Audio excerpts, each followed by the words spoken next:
Bonjour mesdames et messieurs, je suis Ahmed Barenchi, consultant au cabinet de formation IAZ Consulting. Alors aujourd'hui, je vais vous présenter un outil que j'ai mis en place dans quelques PME de la place. Donc c'est un outil de gestion de trésorerie. Il se décompose en deux grandes parties.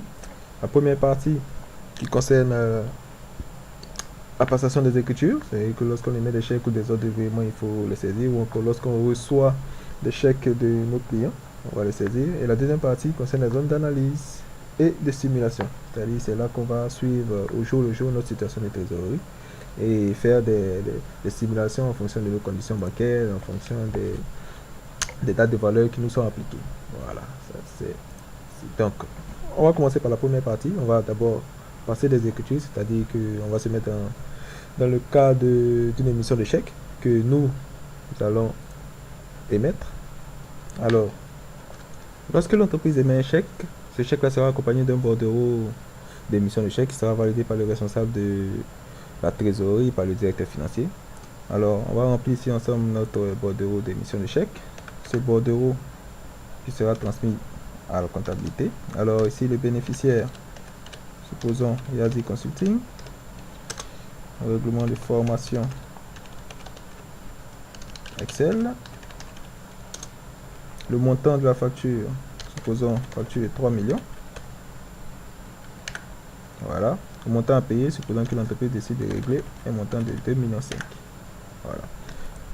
La banque, l'entreprise a plusieurs banques, c'est un TA, mais ici on va choisir LGBCI. La référence du chèque.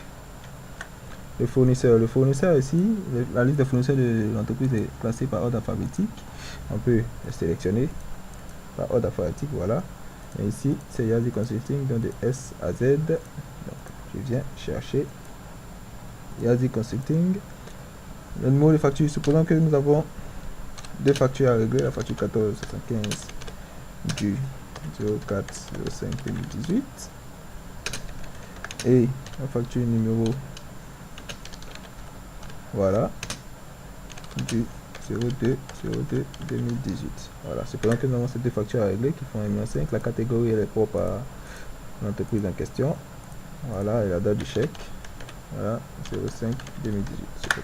Une fois que c'est enregistré, on va enregistrer dans notre base de données cette écriture.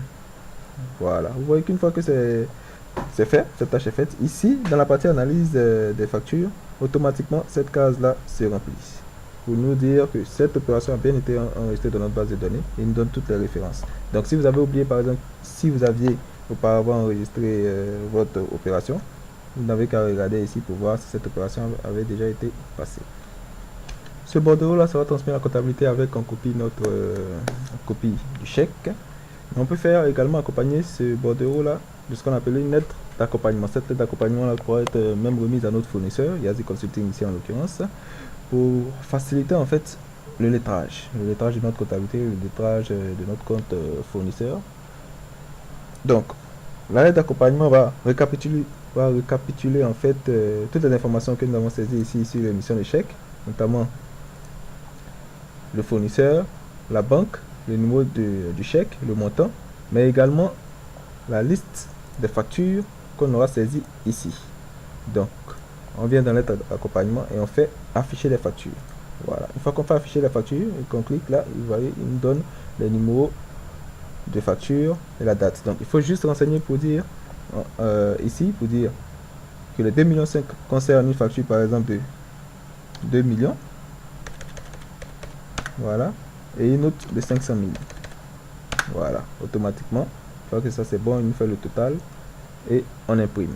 Donc cette lettre d'accompagnement là sera transmise à notre fournisseur pour lui donner le détail en fait des différentes factures que notre chèque de 2,5 millions règle. On aurait pu faire 3, 4, 5, voire 10 ou 20 factures. Donc voilà un peu comment on traite ici les émissions de chèques dans le cadre de notre PME. Ici il faut dire que chaque émission de chèque a un numéro spécifique. Si vous avez regardé au début de la vidéo, c'était le numéro 0703 et ici on est passé au numéro 0704. Donc lorsqu'on va enregistrer une nouvelle opération, ce numéro là va s'incrémenter automatiquement. On va ensuite voir comment extraire les données, c'est-à-dire notre base de données ici, c'est-à-dire comment faciliter nos recherches.